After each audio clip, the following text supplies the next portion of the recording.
going to kill somebody that's already dead?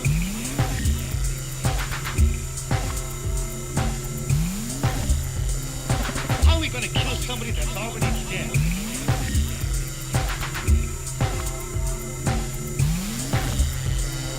It's because of men like you that all must be destroyed.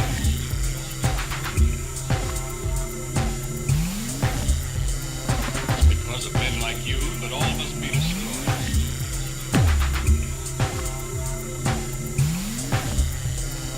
None of those risks have been seen. At least not by anyone who still remains alive.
brain treatment was given to you. You are a robot, that's all you are.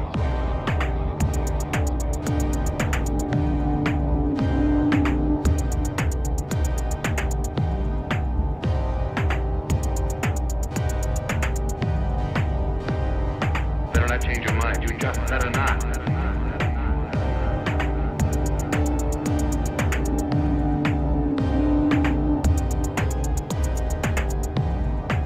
10, Better not change your mind. You just better 8, not. 7, 6, 5, 4, 3, 2, 1.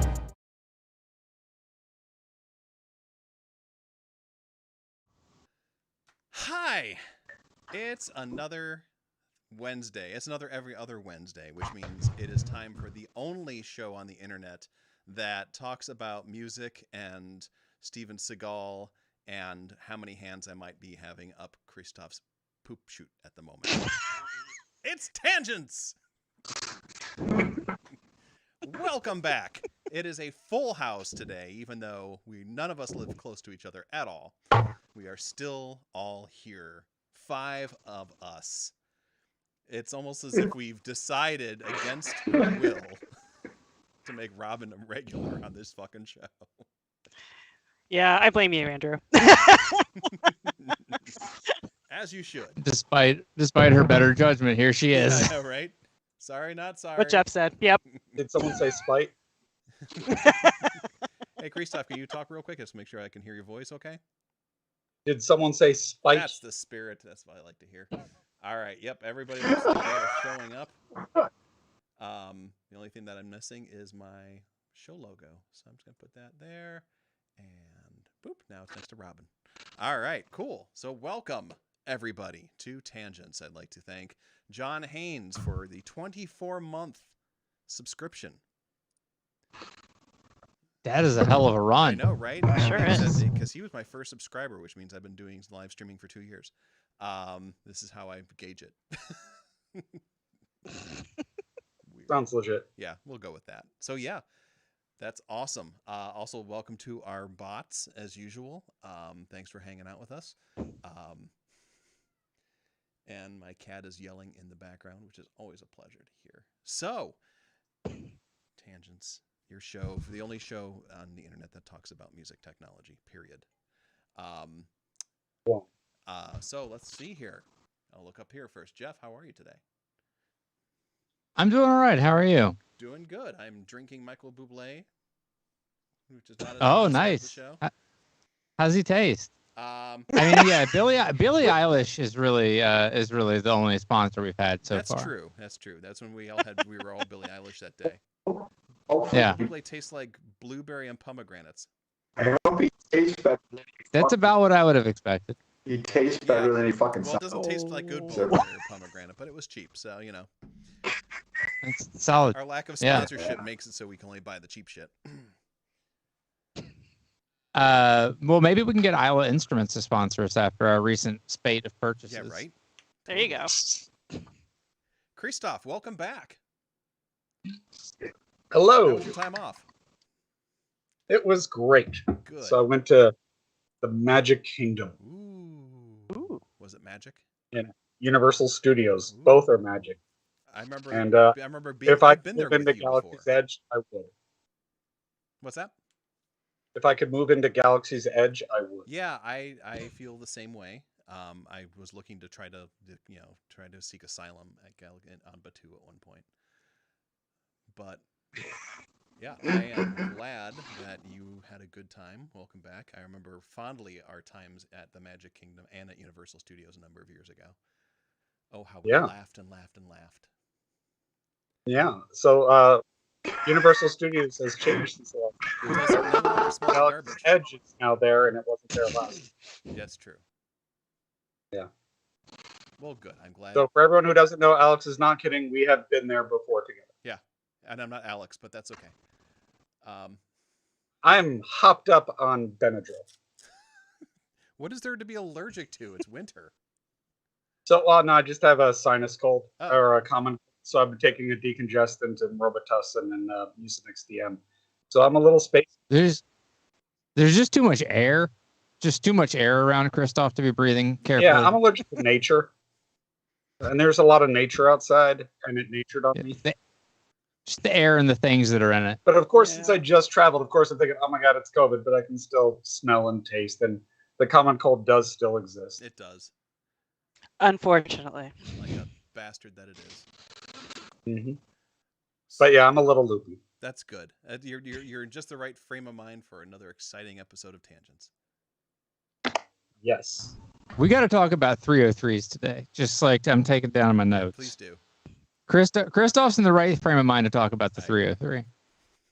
All right, let me go get my engineer's hammer. Okay. The percussive maintenance. We're gonna hammer. make the 303. So, Robin, how are you? I'm doing What's new and well. exciting in your world? Not much. Just trying to get motivated for holidays because it's coming whether I like it or not. Yeah, but I've been chill. I haven't been streaming much, but I've definitely been diving into my synths and just doing a lot of recording and practicing in the background. So that's been really nice. That's cool. I'm glad that's it. You know, sometimes it's like I haven't streamed in a long time, but I've been noodling around a lot and just kind of in learning mode right now, and I understand. Yeah, nothing wrong with that, yo. That's cool. I'm glad that you're getting used to your stuff and everything like that. And you're playing Synthfest this weekend, are you not? I am. Yes. Looking forward to that. What time are you playing? Sunday at 4 p.m. Eastern Standard Time. Cool. I think I should be home by then, so I will be there. And I should actually be awake. I should actually be awake too late or too early. That'd be nap time, though. Who knows? Yeah, that's true. Anytime is nap time.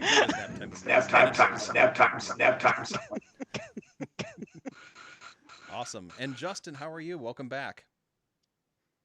Thank you. Yes. I had a heavy, uncomfortable medical interventions. But I'm doing well. That's good. So, did you finally get rid of that extra toe? Yeah. Yes. Well, sextadigitalism is nothing to shake a stick at.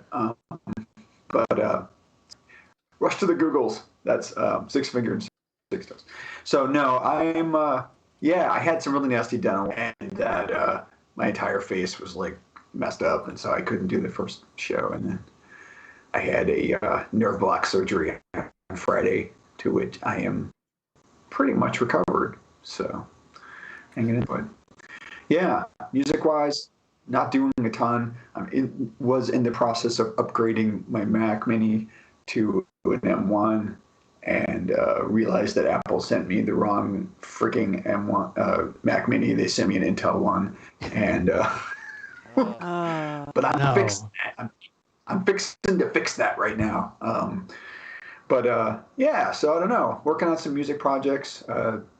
Not sure format-wise what I want to do, because I'm following kind of this thing where I used to just do albums, and now I kind of want to start releasing like shorter things, EP singles, just because I feel like it's more. I feel like I'm doing stuff more. The iterative cycle is less. So a couple of things that I'm working on, but low and slow, but good. That's great.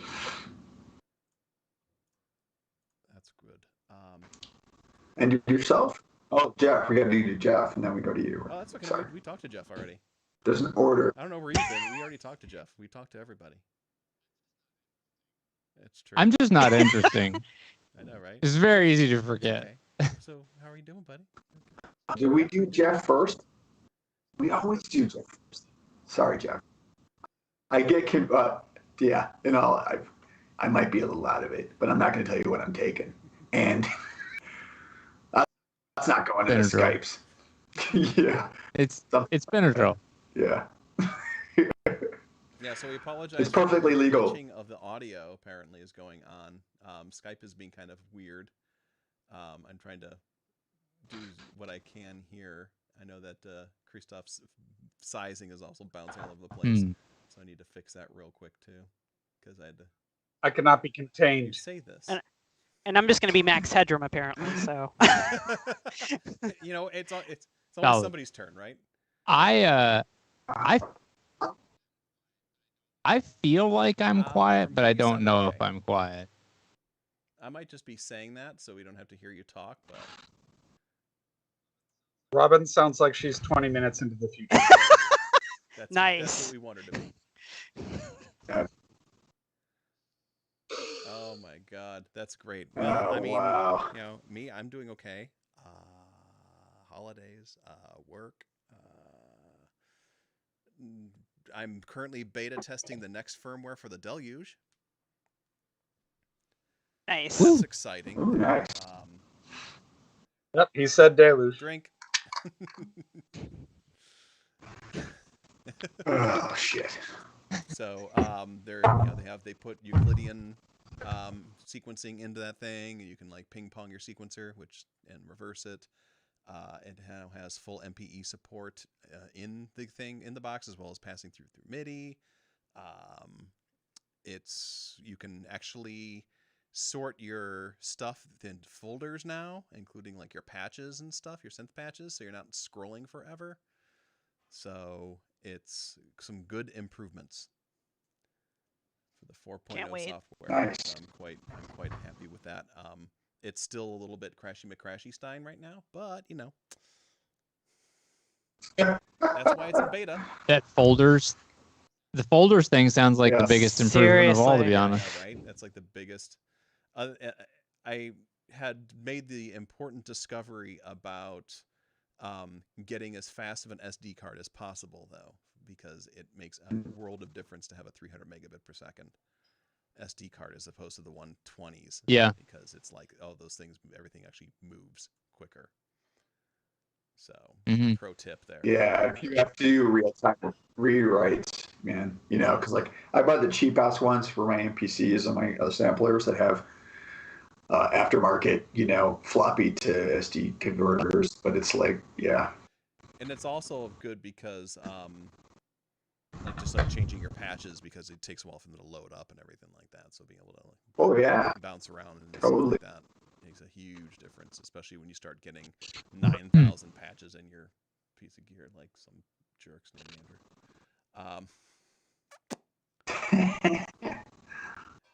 That's funny.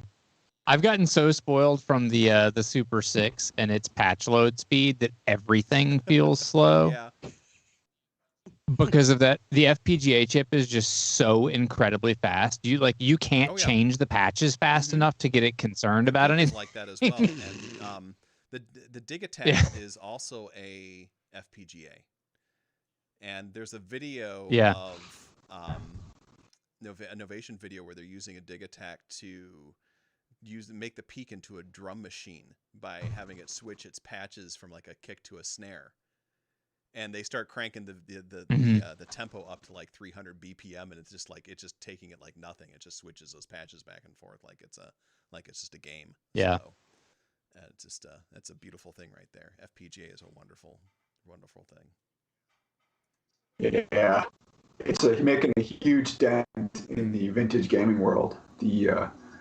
Because basically any software emulators are, if you can get a core for it, like or someone develops a core, it's pretty intense. The Mister project is the big one that everyone's using, but it's good stuff. That's cool. That's awesome. 1 second. I'm gonna fix Christoph real quick. I apologize for the pause. Everyone, we're all co-hosts. We can talk. No, yeah, It's pretty cool that you can fix Christoph in just a right? couple seconds.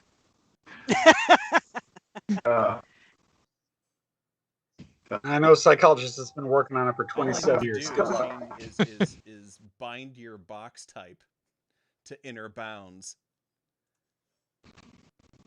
All I need to do is Oh, just that's been the secret all along. shoot you with a shit ton of ketamine, and you'll be just Tell fine. your doctor just to bind you better. Indeed.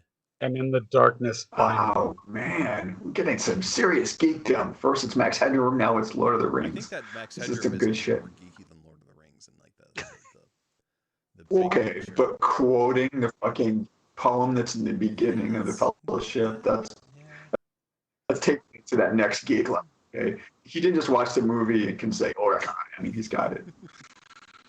But you're right. Max Headroom. yeah, I'm going to be honest. I haven't read any Tolkien. I tried when I was a kid. I didn't get through it, but I have looked up the Wikipedia article and read the poem. Man, you could have just played that. You're honest. So I've read a lot Your about honesty is sick. Tolkien, but I actually haven't read them because it's difficult. to get Nice. through. Well, before we jump into the main topic of the show, because today we actually do have a topic, we are going to cover some quick gear news because although not much is happening because of the holidays, there is some things that we can talk about here a little bit before we dive into the rest of it. First of all is the Arturia Pigments 3.5 update for those that are Arturia Pigments owners. This gives you cross-modulation between the synth engines. It gives you a new distortion module, which gives you 16 modes of distortion. It gives you an expanded comb filter. They give it full M1 capability for Apple users. They threw in a couple dozen more wavetables. And they, have made the GUI a little bit nicer. They were in 150 more presets, and it is currently on sale, I think, for $100 as well. So if you don't have it yet, or if your significant other or favorite loved one or grandma doesn't have it yet, it's a perfect gift for the holidays. So I just ran the update today. I did not get a chance to play with it yet because I had to get up and do a bunch of other stuff. But I did download it, so it does download quite nicely. Justin, did you?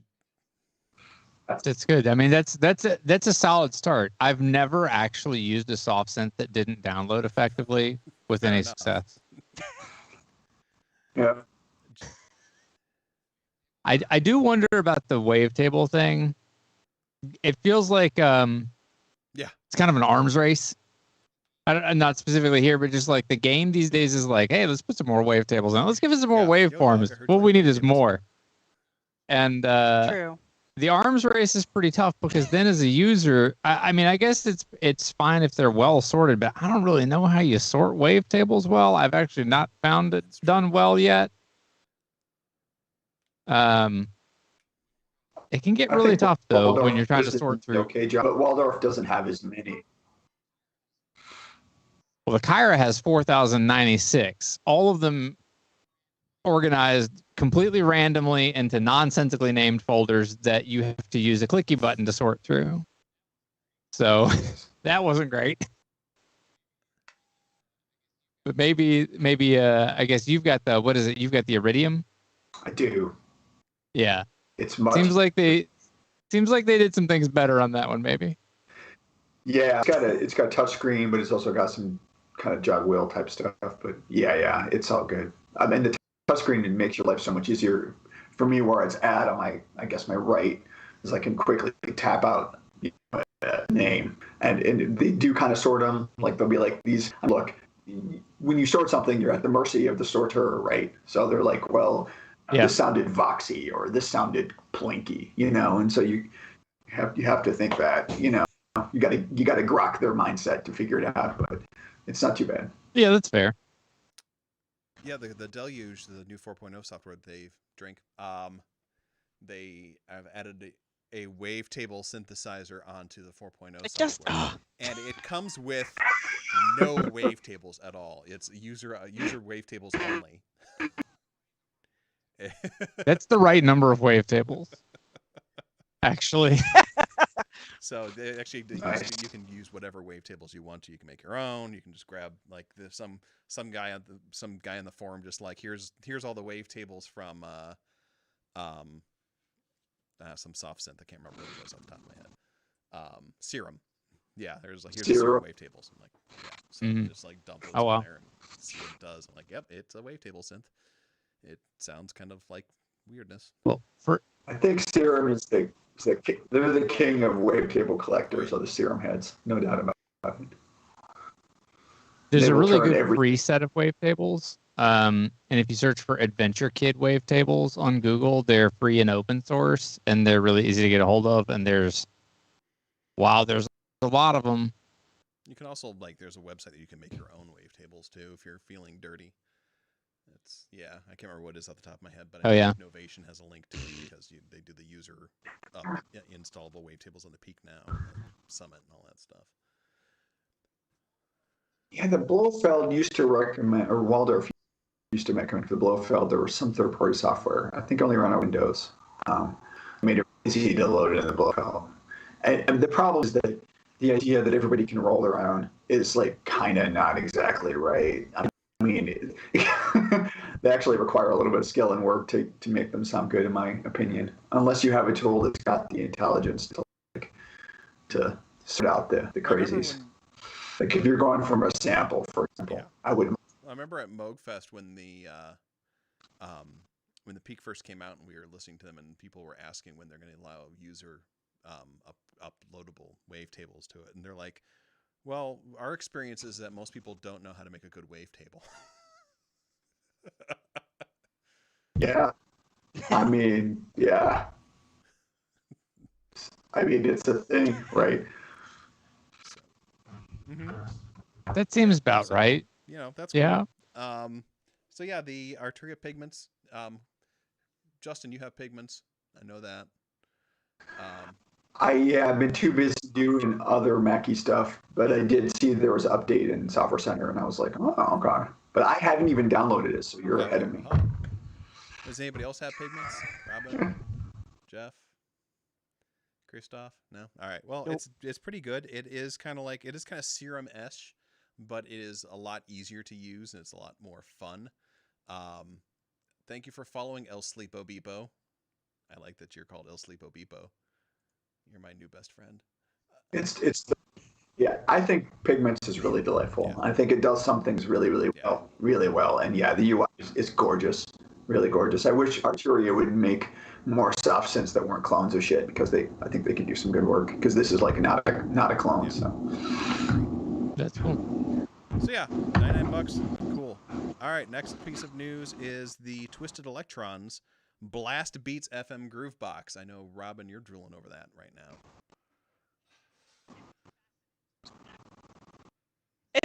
It's fascinating to me. Okay. I don't know if I would.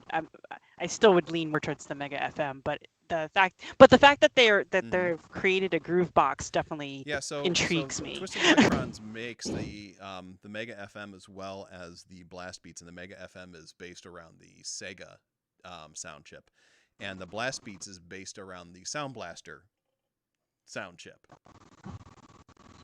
So they're doing a lot of weird shit with old computer and entertainment system sound chips and stuff like that. And this thing sounds pretty neat. It's an FM drum machine, basically. Yeah. Which isn't a bad thing, but I don't know. It looks cool. It sounds neat. It's going for probably $700 US. It's 600 euros. It's pre-order and shipping in February, so that's not too bad. I mean, especially if they've got it in a supply chain situation that it's shipping reasonably. Yeah, it's 600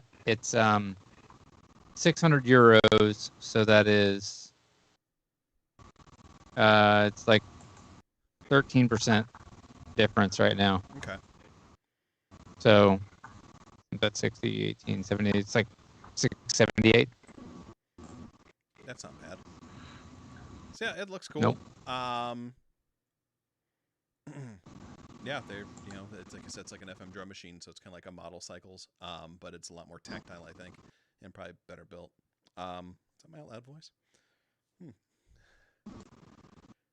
It's got a bunch of those buttons on it that I like. I don't know what those buttons are called, but they're the same kind of buttons that are on the Super 6 and are on the kind of the ones that are on the Juno. Those buttons. The clicky. Yeah, the clicky switches. Really nice. It's when they're those are done right, those are very satisfying Mhm. buttons to beat on. Satisfying. Yeah. And it's got a whole lot of little teeny weeny faders on it. A whole lot. Yeah. I don't know how many, but it looks like at least, what was that 3, 6, 8. Oh man, it's like at least 32 faders, I think, on it. It's got a lot. Which makes sense. If you look at the Mega FM, there's a heck of a lot of sliders for each of the voices on that, so it's not that surprising. Oh, yeah, that's I just was eyeballing. Yeah, it's a ton of Yeah, them. and it I also has per step automation and modulation, so you can actually hold those puppies down and twist those. I'm sorry, slide those sliders up and down to and have it remember that stuff. Yeah, don't twist your sliders. And don't slide your sliders. Don't twist your sliders. No, that's just not gonna. It'll end badly. I heard with the Mega FM, the only complaint that people had was that the build quality wasn't super awesome of it. But the price of it is maybe the price of it combined with the weirdness of it probably make that a little bit forgivable. I don't know. It seems sort of like the fit and finish on it maybe was not super high. But this does look very neat, and it does sound very good. I agree. So yeah, the Twisted Electrons Blast Beats FM Groove Box, available in February. Sorry, we didn't actually post up go into our project management page for the past 2 weeks because I was incredibly lazy and I wasn't going to do news until I realized today. I'm like, we should probably talk about at least some of the stuff that came out. We could talk about the 20,000 euro Brian Eno turntable that glows pink or blue or purple or whatever. But Wait. That's an expensive Philips Hue bulb. Yeah. So, other than that, it's been kind of a slow news couple weeks, which is what we were expecting for the holidays. So, and CME has a new WIDI breakout board for doing your wireless MIDI. That's kind of cool. It's like $60, and people can build they can build it into their piece of gear and have Bluetooth MIDI, and it's a low energy base and stuff like that, so it doesn't require an external power. It powers through a MIDI connector. So that's kind of cool, but other than that, there's not too much going on in the synth world right now because everyone is hunkered down for the holidays. Companies are probably getting ready for next year and entering panic mode because of the lack of semiconductors in the world at the moment. Yeah, and the lack of things being shipped to places too. Hello, soft. Yeah, that too. And that brings us to another one of the news items that Native Instruments has released a subscription model for some of their synths. Yeah.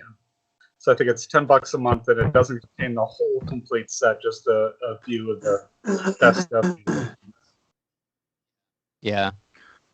There's a couple of other things that I noticed that were sort of like whenever there's anything that's pre-announced, I always hit up Sweetwater and a few other places for the auto notification email that turns up just to see when it comes out. And so a few things have popped up that I thought were sort of interesting. So number one, Sweetwater got 3 of the Behringer RD9s. Yeah, I got the notification too. So and as soon as you go, it's sold out. Yeah, so I got there. I could have bought one. I wasn't going to. I was just curious about it, but I thought that was interesting because that means they're real. This is the first time that I've been convinced they're real. The other thing that popped up was the Behringer System 55. Mm-hmm. The Moog clone thing that they did, that popped up for pre-order. And then that's their full Monty. That's the big one, right? Yeah, it's like the whole case. Yeah, the whole spaceship. And kind of interestingly, I like a lot of the studio hardware stuff too. And so SSL has that mixer they call the 6. Yes. Oh yeah. And the The 6 has always been kind of like honestly uncompelling to me because I don't know, like anything that gets you so few inputs that requires it's DB25 connections. Like you gotta go like hard in on spending money just to connect your sense to it on top of spending for it. I don't know, not for me. But they introduced another one called the Big 6. It's an 18 input desktop synth or desktop mixer, and it actually has connections on it. 18 of them. Like, It's got quarter-inch stuff. See you using that, Jeff, to success. There's this dude Espen Croft. I don't know if you've seen that guy at all on the interwebs. Oh yeah. He has one, and he's basically, I think, using it to clear the sound. So really, the way he's running it through his DAWs and then into some preamps on it, I think the minimal channels are okay for his rig. But I was trying to grok where that would make sense. Like unless you were doing like a small live set with a couple of things, like why would you want a small SSL mixer? Yeah. It's basically the way that I can see that. The other way I can see that one being useful is kind of as like an out-of-the-box summing mixer. Exactly. That could be useful, but I don't know. I think there's just as good options for a lot less money. Yeah, it's boutique. They give you more flexibility, but this one's it's $3,000, so it's not a cheap mixer. But with it being what it is, I think it's a far better deal than the little one. Yeah, I mean, someday, maybe not here, but I'd like to pick your brain on mixers because I used them for many years, and then obviously went with DAWs and IO interfaces. I still continue to use them, and I kept going back and forth. It was convenient. I'm now it's inconvenient because the way my patch bay and my audio interface is set up, that I would have to do a bunch of daisy chaining things around. But yeah, I don't know where I'm going to land on that one. Sometimes I feel like it really does, especially you talked about summing. If you're sending things to buses and whatnot, I really think, still think hardware sounds really good. So, yeah, I fiddled and fidgeted with mixers for a really long time, trying to get it right. And I have to say that I am really happy with the setup that I have right now. But the setup that I have right now is sort of like, it's kind of double plus extra. So it's 3 patch bays, a mixer, and this Motu 16A, which is a 16 in, 16 out with the 16 quarter-inch connections for in and out. Jesus. And so that setup I really like. So if you're willing to go that hard at it, wow, I've got ideas.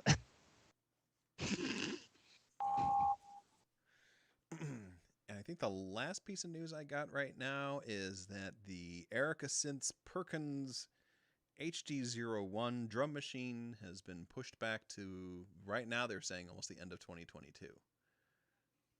Yeah, they oh no, they can't get the parts dang. right now. They have Wow. said, unforeseen circumstances from its suppliers. They ordered microcontrollers in early 2021 with a promise to have them delivered in September. The delivery date kept on getting pushed back, and they're subsequently only made available in late 2022. Company is currently reworking the printed circuit board to function with other parts that are available sooner. So they're going to try to get it before those things come around, and they're going to open it. They're still planning on opening the pre-order in early 2022 for them, but right now they're saying that it's going to be a while before they come out. And I have a funny feeling we're going to see this a lot, though. That's a bummer. You know, I agree. Yeah, yeah. I think you're right. I think smaller shops are screwed. The smaller shops are definitely screwed. Yeah. Well, even some of the bigger ones as well are kind of getting screwed as well. Hey, Dan, thank you for the raid. Woot. Dan Kushner, who was our Justin our last show, just threw us a couple viewers. Thank you. Welcome, Raiders, to the show that keeps on showing, the only show on the internet. That's all. We're The only show on the internet. It is. It's actually the only It's the place only where show you on the can internet. learn about music gear. There's no shows on the internet, just us. Yeah. Yes. Yeah. It's actually the only Mhm. place you That- can learn and- anything and- about and music Steven gear too. Seagal. I'm so sorry, Robin. I'm so sorry I said anything. It's okay. It's okay. The beer will keep me I safe. just It's want, fine. Robin, I I'll want you cope. to think about Steven Seagal running, because then you'll be able to laugh, and everybody will be happy. Imagine Steven Seagal running in slow motion. Yeah. Close your eyes. and There- imagine God. Steven Seagal running. Fantastic. Yeah, there are these threads of like all these terrible him running scenes, and it's really bad. And then there's one where he's dancing like in Kazakhstan or somewhere, being really weird, and he's just a weird guy. It's weird. You know, here's what I'm imagining. Steven Seagal wearing a raincoat. He opens the raincoat, and he's made of nothing but raccoons. And then they all stick. Wow, I was just gonna say fucking vapor, but I know, I'd right? like it better if I knew that there were raccoons under that See, I'm raincoat. Sure. imagining That Steven Yep. Seagal That- wears that a would be a raincoat, plus. And underneath it is another raincoat. Another. Nice. And underneath that raincoat is Papa John. Yeah. Oh my gosh, Hey Dan, thanks for rating us again. terrible. What is going on? Internet? Oh my god. It Well- really is. It's that kind of a day. Oh my god. So the whole point of this show, originally we weren't going to be doing any more shows for the rest of the month. But I changed my mind because I am very good at being wishy-washy. It's one of my main traits and skills, especially when it comes to making executive decisions. So yeah, decided that we're gathering together here to discuss the end of the year, the best of, because all these YouTube celebrities right now are doing their best ofs. And we're going to do our own version of the best of, but it's not going to be like most of those best of things, because we're not going to be discussing the best of gear of 2021 or the best, soft synth of 2021. We're going to talk about our favorite shit that we got this year. Subjectivity. Yes, it's going to be nothing but subjectiveness, because in the end, you're watching Tangents, and you, as our fine viewers of Tangents knows, our opinions are the only ones that matter. Not even We're talking about getting it. And I hope our viewers join us in discussing their favorite stuff that came out this year, or the stuff that they got this year, and then we can tell them how wrong they are. That the only thing that matters is our own opinion, because that's what we do here on Tangents. This is how we gain fans. Oh my god. That's Yeah,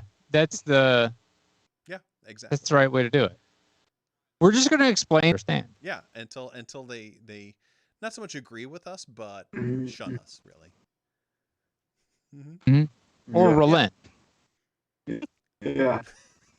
Just go into Or both. crisis and shut down. Exactly. Whatever it takes. Exactly. So I will begin our conversation with, and we're going to go in the order of upper left to lower left to upper right to lower right on my screen. And then I will be the arbiter of your taste in the end. Yeah, Ender, the arbiter of taste. Exactly. That's great. That's a great line That's there. my title now. Arbiter of taste. Yeah. I was going to say that would be great on a business I know, card, right? honestly. I wish I had like a hat for the occasion. My Yes. arbiter of taste hat. But I know, right? We'll start with the Yeah. business card. Start working on those Yeah. business cards. It's somewhere between like a super slick con man and like a bullshit job. I'm not really sure what's going on. But I like it. Dan Kushner asks, taste what? In which my reply is, your mom.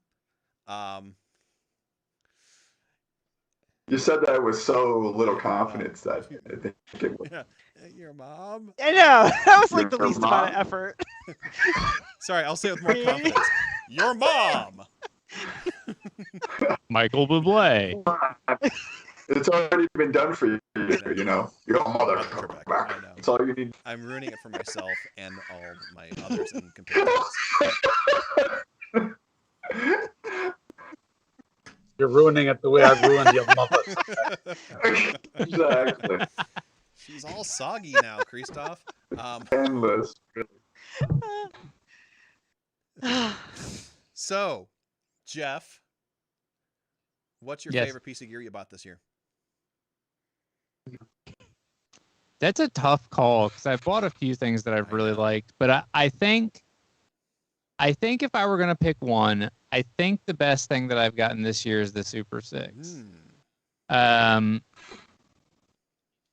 It is so it strikes the balance to me. I have a really hard time of sort of like accepting that something is better because it's more powerful. Like that just I don't know, that just is not a thing that resonates for me. I want enough power for something to be inspiring. Like I don't know, like a piano doesn't do it for me. Piano is not powerful enough. There's not enough versatility there. But something that's like super far on the other end, I think does not check the box for me for sort of like this almost the same reason on the opposite end. Like it winds up becoming uninspiring because I kind of get lost in the sauce of the technical wizardry of it. So for me, the Super 6 is a really good balance of being like actually quite versatile without being overly deep, and it's very immediate. It's got a remarkably good UI, and it's super, super well built. Sounds great, looks good, and I think I've probably enjoyed it more than any other piece of gear that I've bought this year. Wow. And you just got the SP2400, right? I did just get the S2400, and it might rise to the occasion as well, but I feel like I don't have the experience with it yet to have a really strong stance on it. But it's very funny because it actually did kind of click for me in the same way that the Super 6 did, which I thought was very funny because people have for many, like everything I read about the original SP1200, people are like, wow, this thing is intractable and it's an absolute bastard to use. But and they basically just like made the workflow the same on the S2400. And I sat down and I read like the first page of the manual and I was like, oh, this makes sense. I haven't looked at the manual since and I can totally use the thing, which is very funny because there's other stuff that people are like, oh, this is so simple to use. And I stare at it like a monkey doing a math problem and I cannot figure it out. And I don't know. So brains are weird and different ones like different things. But the S2400 is also very cool. Awesome. Very good.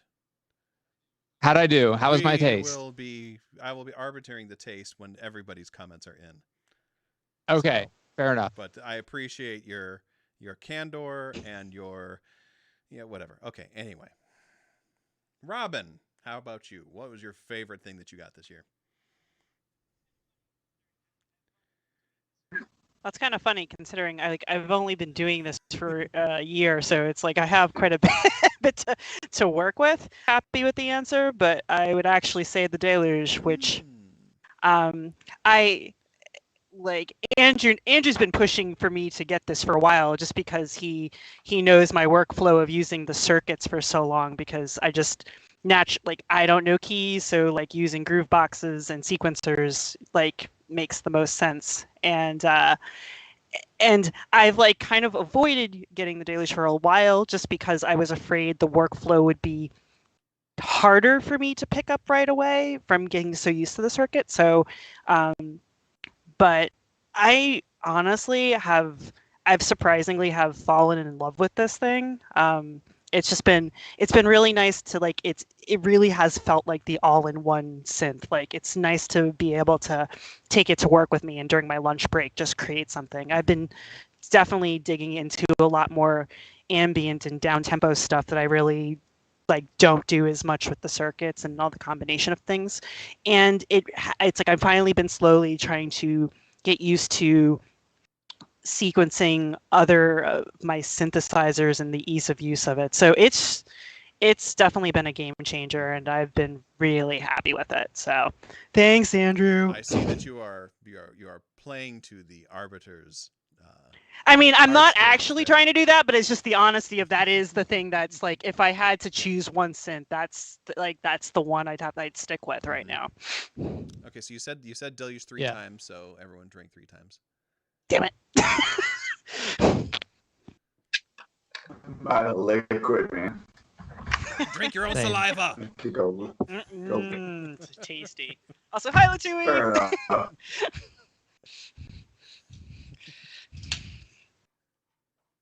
Hi, Litui. All right. Well, thank you, Robin. Mhm. I will put that into my hat and my arbiter's hat and ponder that. Mhm. Christoph, how you doing, buddy? So my answer is going to be quite boring, but I got this no hum eliminator, which has eliminated a lot of transformer ground noise from my computer Huh. setup, and this has really improved my DJing, especially when I go out to clubs. If there's a problem with the ground, and this isn't a ground lift, this is something else, but there's this like noise that I frequently get, and it goes. Yeah, I've seen it in desktops and laptops, but it also comes out of my tractor controller, and it's a power issue. And this resolved it, and it's not a ground lift; it's something else. I don't know how it works, but what I do is if I take this noise that comes out of machines and you boost it up, it comes on and off, and it cycles. So I think it's a transformer issue, but this fixed it, Wow. and it's reduced my noise score from like 48 to like 72, negative 72. Wow. Wow. So it made a huge difference, especially on big sound systems when I'm in clubs. Yeah, and I was able to get it on Alibaba for like half the price it should be. So that's one. And then the more interesting thing that I got this year was I got an Eventide reverb. I think it's the Black Hole. And Yeah. I haven't had a good reverb that I've liked in software ever. And this is except for I have a PSP that I like, and now I have this Eventide, and it has that quality that I'm looking for in a reverb. So I'm really happy with that. Nice. Congratulations. It's interesting that you chose the noise reducing device as well. You know, but this has just saved me so much. Oh, because of the fan noise in my Yep. computer. Yeah. I just No, heard that's good to know, honestly.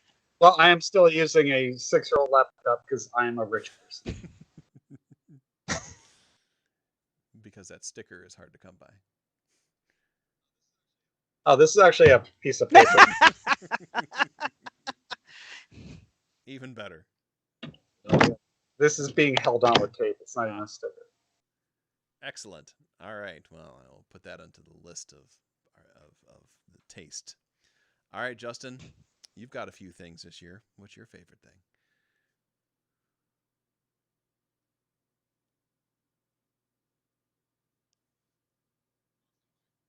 Wasn't a certainly microphone. Microphone because we can't hear you.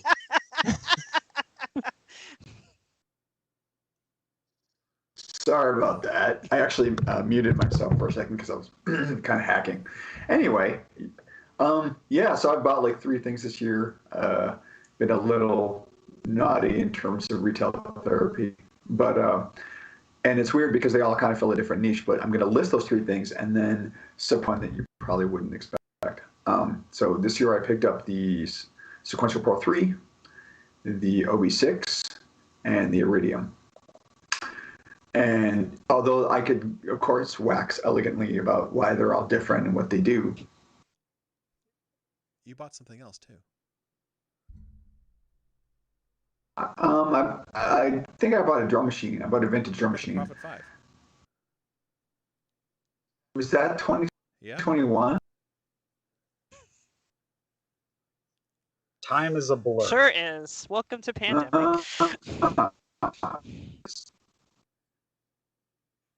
2020, and I had no idea why. So I think you're right, Andrew. Anywho, yeah, so I've been very bad, even worse than I anticipated. And yeah, and so look, the Pro 5 sounds delightful. OV6 sounds great. The Pro 3 was more controversial because I had this like, you ever listen to that recording by an artist that you like, and you're like, I don't know if I like this or hate this, and it's driving me crazy. It's kind of what it was with the Pro 3. But I have to say my favorite purchase, and this is going to sound fucking sacrilegious, is probably the Iridium. I've had the most fun with it. It's weird and different, but not like impenetrable. So it's a little bit with software, but there's just something very cool about the way the interface works. And I do think there's something about the ASICs that they use in there that make it not just, like some kind of situation. I think there's actually stuff going on. I see.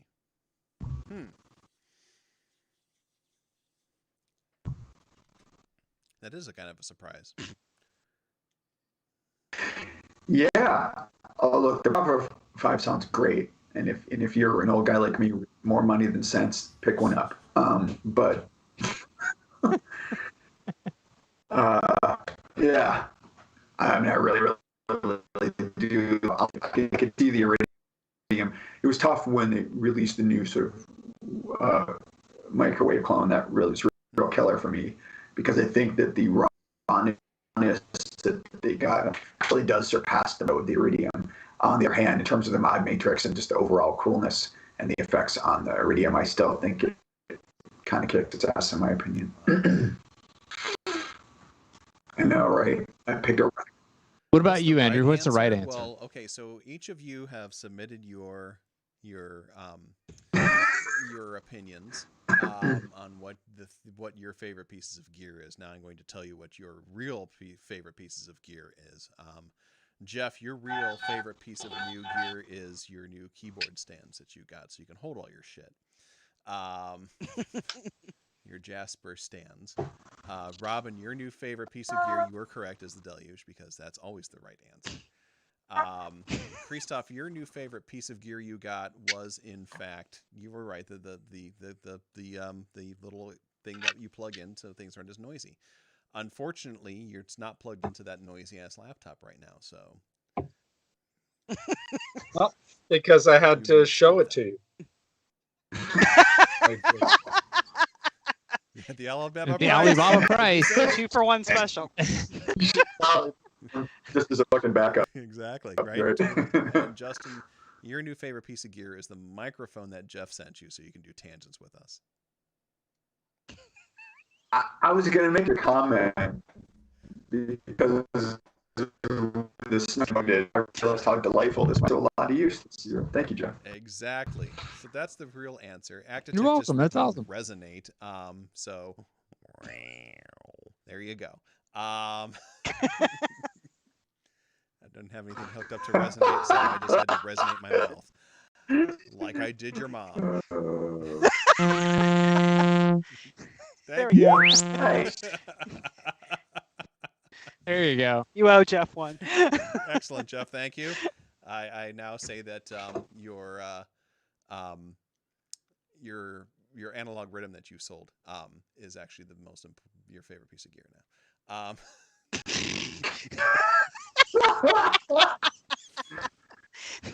It's like a present.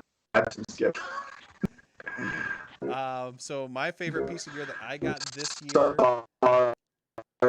Whoa, Justin, you are max headrooming like so bad right now.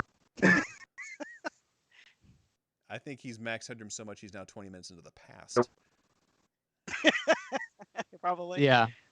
I'm getting some kind of like brownout conditions here right now, so I know what's going on. Oh no. The Chicago in Chicago. Is that what the kids are calling it now? Your pizza's getting deep. Yeah. Yes. City is getting windy. Surprisingly bad internet. Yeah, it is windy. That is true. From max headroom to minimum legroom, and just 5 seconds flat. Minimum legroom. Yeah. That sounds like a great airline joke, but I won't. So my favorite piece of gear I got this year. What gear did I get this year? First of all, I got the MPC-1. I got the new circuit. I got the Pyramid. And I got the Wave State this year. And my favorite piece of gear that I got this year is probably going to be the MPC-1. Nice. Yeah. MPC-1 is very cool. And I finally got over the hump of sitting down and figuring it out.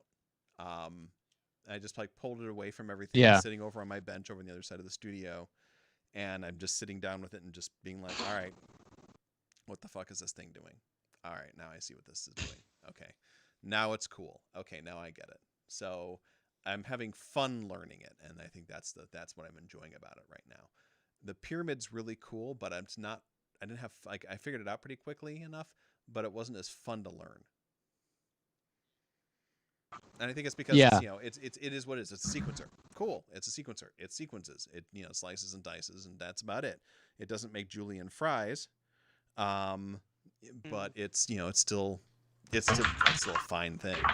But I'm having a lot of fun with the MPC-1, and I'm looking forward to learning more about it and using it more and figuring out all the fun stuff that I can do with it. Once I start using it to sequence external gear, plugging it into some Eurorack garbage, that kind of thing. Yeah, it's very good for sequencing external gear. And one of the things that I have always liked, I used to have a machine, and one of the things that I really liked about the machine that I love about the MPC for sequencing external stuff is actually I really, really enjoy playing melody and chords on that 4x4 grid when you lock it to a scale mode. There is a sort of in the same way, like if you have black and white keys in front of you, you're going to interact with that in a certain way. And if you have the isomorphic, like the Deluge, you're going to interact with that in a certain way. But there is something really cool about being able to very percussively play melodic lines that I think is just like actually really cool and very, I don't know, it's very unique to that kind of a device. And I've made some really interesting melodies and especially rhythm in the melody. The interaction of rhythm and melody is very different with that, which is neat. There's a long history, obviously, of boom bap music and culture and the way you use the instrument. In that, I mean, for many years, my goal was to try to make samples sound cool and melodic, right? So, and then you're like, how can I use samples to make something cool, right? And it sort of dictates where that musical sound is going to go. Fuck. So but what's cool now with the MPC-1 is it's now, I guess, starting with 1000, but definitely with the 1, and its recent progenitors, which is with the X and the Live, is that now you've got actual like plugins and just crazy.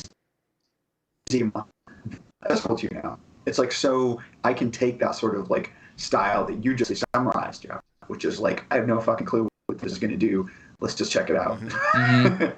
And just start banging on it until it sounds good. And now you can do that with the fucking Mellotron plugin. It's pretty mind-blowing. Yeah. Yep.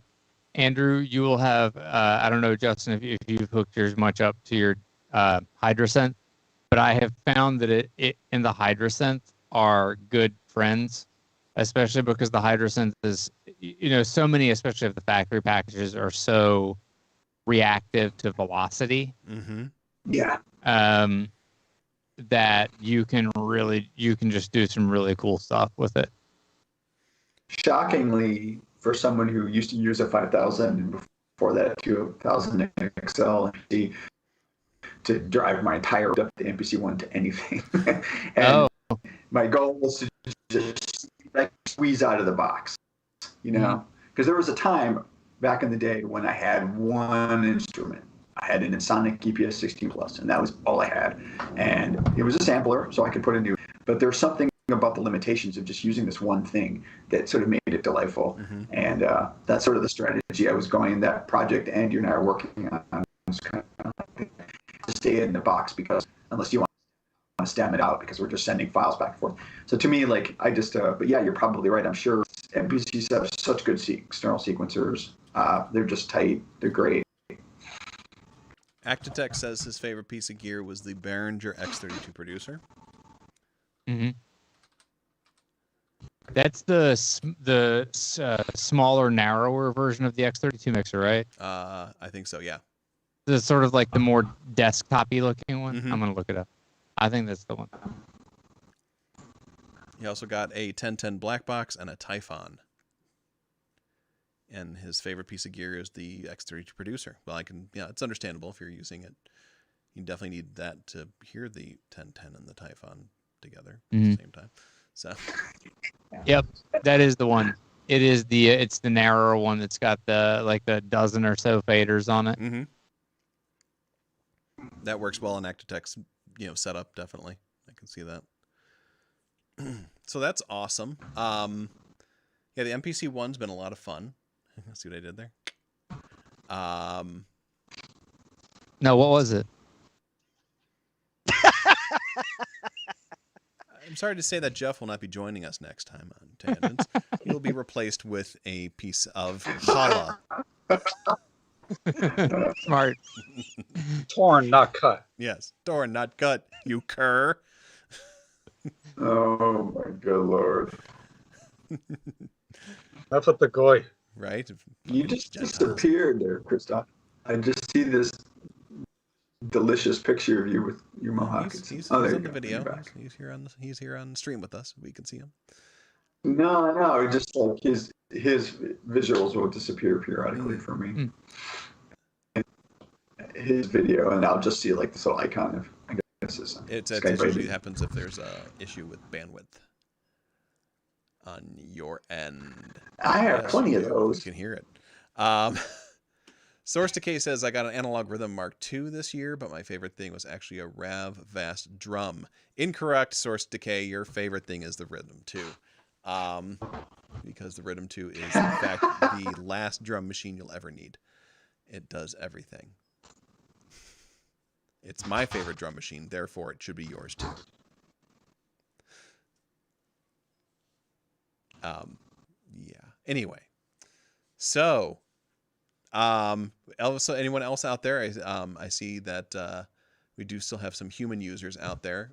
Any of the bots want to jump in? Maybe tell us what your favorite way to get lots of followers might be, or something like that. Comment in the comment section so we can ban you.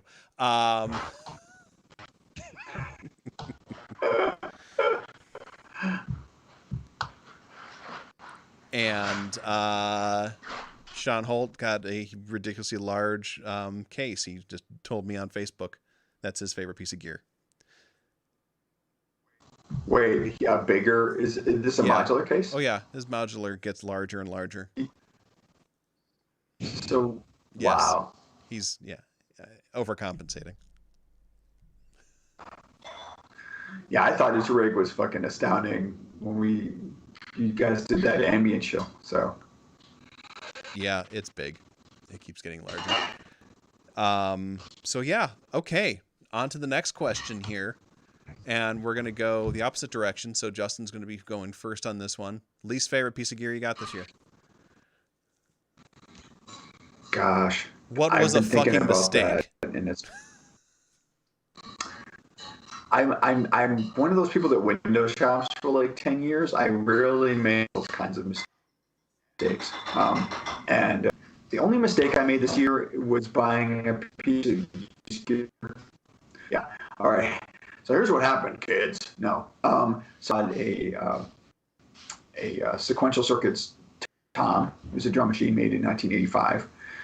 Because there are these cool cats out there, especially in the UK, who have been remaking cartridges for them with, all of the other drum machines. They used to go around the little EEPROMs, right? And so you could just manually, physically shove them in, and now they're like, well, we'll just put it in a cart, and that way you can like a lid drum or so I picked one up just to do all that whole aftermarket stuff, and I bought one from a guy that was very nice, but probably had it from '85 and hadn't really used it, and it had some issues, and I was very sad about it, including power supply hum issues. Christoph, which you know about, and I ended up having to fix by doing the old get a 2-prong adapter and dangerously so that it stops the hum. But I regret that because I turned around and sold it a little bit honest and that was kind of my saga. Not so good, but good. Okay. All right. I'll add that to the arbitration hat. Very good. Christoph, what's your regretful purchase of the year? I bought the wrong XLR quarter-inch cable. Oh, I fucking hate when you do that. Yep. So I don't remember. I got the email, whatever. It wasn't what I needed. It wasn't what I needed for DJing. It was I needed the other ones. So, I don't have any regrets because most of the things I got this year were free, like the Vital DST, which is a Serum Raw, which was fine, and I bought a bunch of Cherry Audio stuff. It's all good, So, but the cable, that's the regret because it spent money and it was the wrong. Well, that'll teach you to spend money on things. Yep. There you. Just steal it. The other thing is I didn't buy, like I held out and didn't buy things knowing like I'll wait. Like I didn't upgrade Complete and I didn't upgrade my Arturia V collection because it didn't include the SQ80. So I'll just wait. I know I'd regret it when the V Collection 9 comes out next month. So I just waited. There you go. Okay. Well, I'll put that on the list. Robin, what's your regretful purchase? And don't say the deluge. Oh, that would be funny, though, if I said that. No, this one's actually an easy one. I regret buying the iRig Stream. I was trying to use that to be able to do a remote SynthFest stream, and I had all sorts of connection issues with it, and it did not work out in my favor. I mean, although I got to entertain people by doing ASMR as a result. Was it just you whispering, but this fucking thing's not working? I mean, that's what I should have done, but no, instead of, like cans were being crushed and random objects and whatever, just to entertain people late at night. So at least I've learned my lesson with that, and at least I've been smart and I've bought a Scarlett 2i2 to fix that problem. So the next time if I have to go remote, that should not be an issue. Well, I'll add that to the list here. Jeff, what's your most regrettable purchase of this year? My most regrettable purchase of this year. So I'll give you the honest one, and then I'll try to give one that's a little more interesting. The honest most regrettable purchase this year was a lava lamp. And I'll tell you why it was the most regrettable purchase. My studio is in my basement, and it is a lot cooler down here than it is the rest of the house. And because the ambient temperature is cooler enough down here, the lava lamp never melts. It's just like a sad frozen blob at the bottom of the lava lamp. And this is very disappointing because I was very excited to have this lava lamp, and I had put it like right here and I could enjoy it. And I got it's big. It was one of the big ones, and it was purple. And I really like this lava lamp, and it doesn't melt in my basement. And so now it's upstairs where like a kid can enjoy it or something. Who cares? It's a kid. It was supposed to be for me. And that's very disappointing to me. Your lava lamp is a metaphor for my hopes and dreams. It really is like, it is like a $30 lamp from Amazon, and it was legitimately like, I was very sad about it for several days. That's probably the honestly most disappointing thing that I bought. The thing that I would say that I bought musically that I just like the story turns out the story turns out good because it's got like a second happy life, but like the analog rhythm just didn't vibe for me. I liked a lot of the sounds that I got out of it. But the way that I want to interface with the device, and it's so that sort of like exposes a whole thing because for me everything. I'm perfectly happy to record on the computer and use the computer as like a very fancy pants tape machine, but I have just been burned by computers like doing dumb stuff. And I don't enjoy computers, and so I don't want to make the computer like the hub of my music making experience. So I have sort of like I have my workflow, I have the way that I want to do things, and as much as I liked a lot of the analog rhythm, it did not fit into my paradigm of the way that I wanted to do things. And so that turned out to be sort of like an unwise purchase on some respects, but I don't regret it. But it was probably sort of like the worst fit for me. The lava lamp at $30 was honestly much more disappointing. Because you're absolutely incorrect about the rhythm, and it's just your brain isn't built right, basically. Yeah, for sure. My most regrettable purchase. Your brain isn't incorrect. Mind. My regrettable purchase this year was the Roland TB3. What do you expect? Yeah, that's the evil Green Lantern. I spent $99 on that thing. And it was worth about $5, I think. Yeah, it's -5. really like, okay, I know, Christoph, I know you're a huge fan of the 303, and I understand you love your acid techno. I get that. I know you're a big fan of that, squelching, dying duck bass sounds. And I can say this because you're well over 500 miles away from me. So, and he's wearing a Josh Wink shirt. There's a look. He's gonna go get in the car That's right what now. I was gonna do. He'll be there by morning. I'll be there in a few hours. I know where you live, you son of a bitch. Yeah. So the 303 was many things and is many things, and there's many modern iterations of the 303 that are fantastically built and tweakable and stuff like that, but the TB3 is not any of those things. It is as tweakable as something that is not at all tweakable. Its interface is dumb. The only thing that I could say is it sounds kind of like a 303, but that's it. Well, that's your problem. Exactly. And I bought it just so I could use it for the 303 Fest, for SynthFest. And then I put it away and I haven't touched it since then. And it's on the stack of stuff to be put up onto Reverb. Just so I can get the hell out of here. All right. And yeah, I think that was probably the worst thing that I bought this year. That was a great metaphor, Andrew. That was a class action, like a class A Black Adder metaphor, which is, the death and pestilence stalk the land like two giant stalking things. Yep. It's like, wait, what?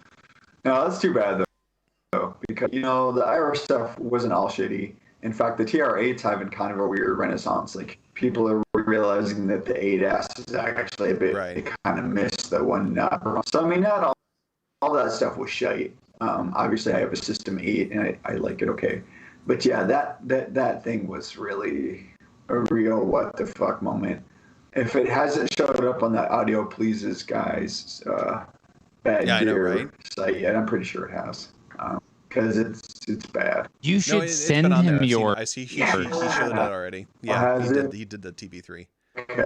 And everything he said about it was correct. Cool. And it was absolutely. You should just send it to him still, though. Then you won't have it. I'm going to send it to Christoph. You just send it to him. Or no. Explosives. Andrew, here's a better idea. You can do what Actitech said and save it for 303 Fest, but then you can also double it, and when you're frustrated with it, throw but it my out the window. studio's in a and you basement, can just so like I have glass block windows. throw it against the wall.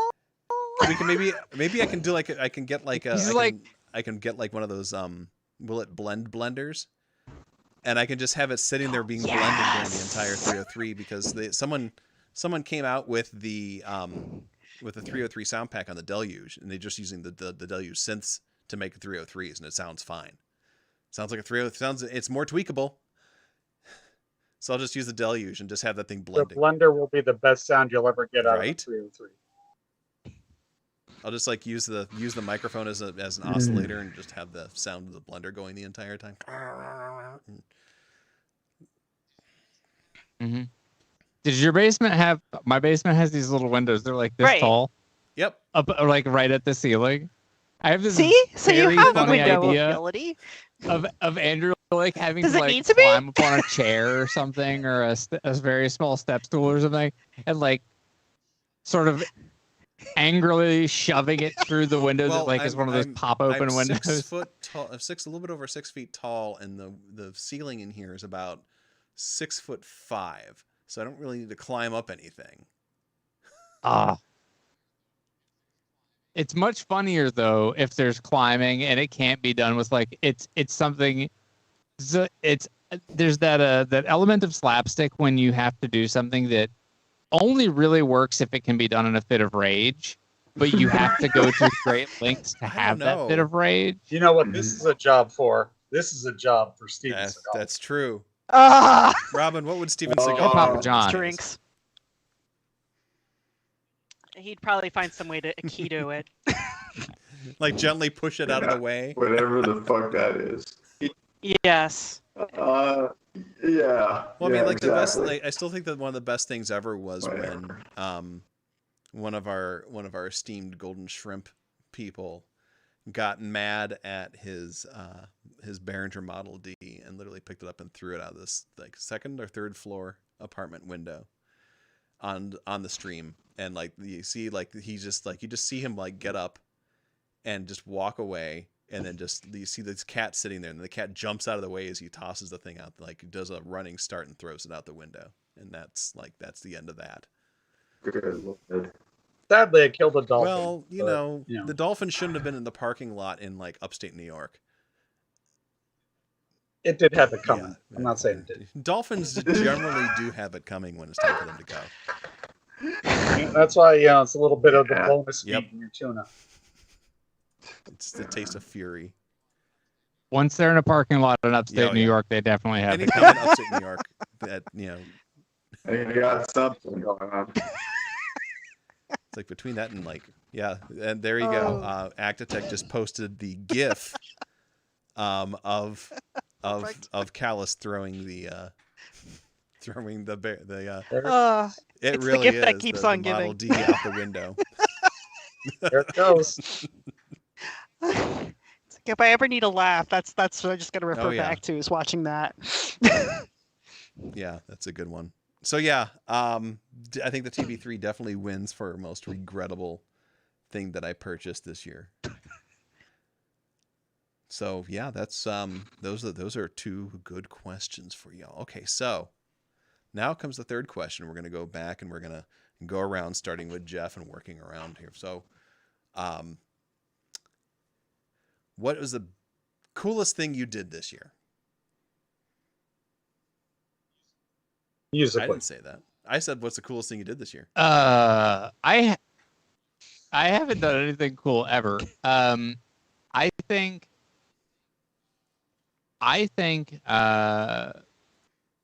musically, I think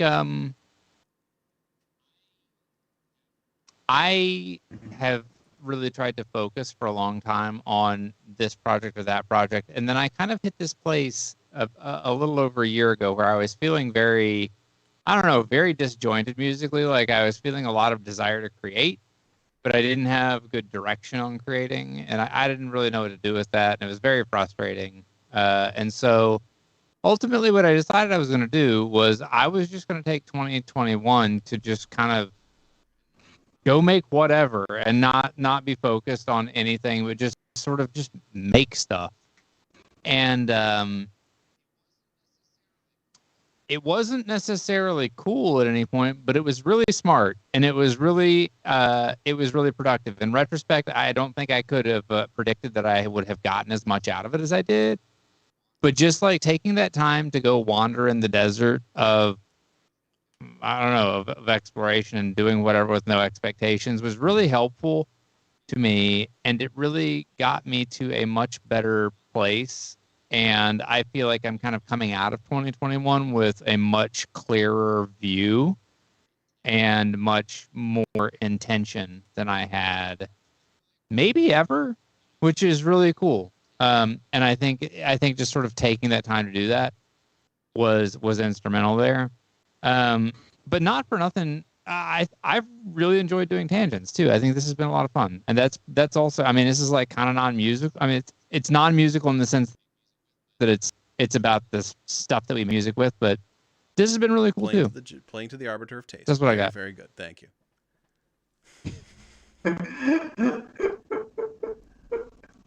That might be working in your favor, Jeff. Good job. All right. Yeah, maybe. We'll see. Okay. Robin, what you got for me? What's the best thing you did this year? Gosh. Honestly, surprisingly streaming, because if you had asked me if I would have ever like jumped on a Twitch stream and did anything, I would have laughed in your face and been like, there's no way. Why would I do that? Why would anyone be interested in that kind of stuff? I kind of just thought, like, end of last year getting into synthesizers, I would just be doing it for myself to keep me busy during the pandemic, and just be like, all right, this is something I can occupy as a solo activity that isn't like a physical activity, which I'm so used to, but I'm limited by. So I just figured I would be keeping music to myself. And streaming's been a very interesting experience because it's, it's a very vulnerable journey, and like the people that want to engage with you do and thankfully, unlike a lot of other online communities I've experienced, it's very supportive, which is surprising to me and very pleasant. So I didn't think that I would get as involved in this as I did, but it's definitely been the major highlight of this year for sure. So I'm very thankful for that.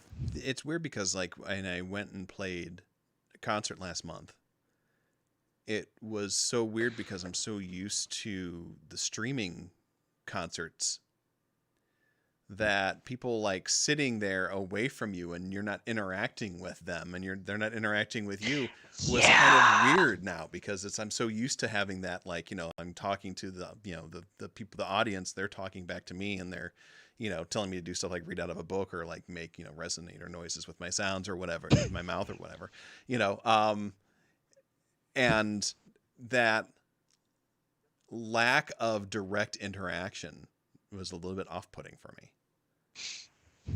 Yeah, I believe that. So yeah, that's a good answer. Thank you. I will. That's definitely put it in the hat as well. So thank you for that one. John Haynes says they can always throw tomatoes at you. They could at that. Surprised they haven't. But the nice thing is that on Twitch you can't throw tomatoes at me. And I like that John Haynes said that. Meanwhile, I just got money from him this month for his subscription. Is that a tomato? Actitech says you can always yell and throw your undies. That someone has thrown underpants at me at a concert before. I won't say his name aloud, but better or worse than tomatoes? Depends on the cleanliness of them. Anyway, Christoph. So I guess the coolest thing I did this year is probably DJing. That's a combination between streaming and DJing Wasteland Weekend. So what I've done with streaming, though, is stuff that I've never done in a club before, and that's I've learned to use my rig as an instrument instead of just as a DJ rig, kind of like the old dub sound systems. And to be able to do that on like a 30,000 watt sound system at Wasteland Weekend was quite amazing. So I can, like I've got these like radio samples, and then I've got like some pulse width modulation, and I can throw it through these effects, and so all this stuff, it's neat. It's kind of like mixing DJing so, and IPA kind of thing. So yeah, so like I create these banks of samples and just sounds, and I can adjust the tempo to change the pitch, so I can really play this thing. I can have multiple loops. So live remixing, or sometimes I'm making things that are just completely new and it's not related to the song at all. And so I can't say that my set was well attended because I was on the first day and everybody's busy setting up. But I did a lot of neat things for like some of the my friend Daryl Hell does a stream called Hell Lab, and those sets are more like artistic, and I'll usually do like an audio collage or montage, sometimes with video, and so that kind of stuff has probably been the most rewarding for me. I did write one song on Caustic, which was a parody song for my stream. So, but again, it all ties back to streaming. So, and yeah, when I DJ now, it's weird not to have the interaction. It's just whether people are dancing or whether they're leaving, But yeah, so it's what I said about streaming on Twitch is that you're hosting a party, and when you're DJing in a club, it's just the music. But people are there because their friends are there, and if their friends aren't there, they're probably. That's a good point. Yeah, definitely.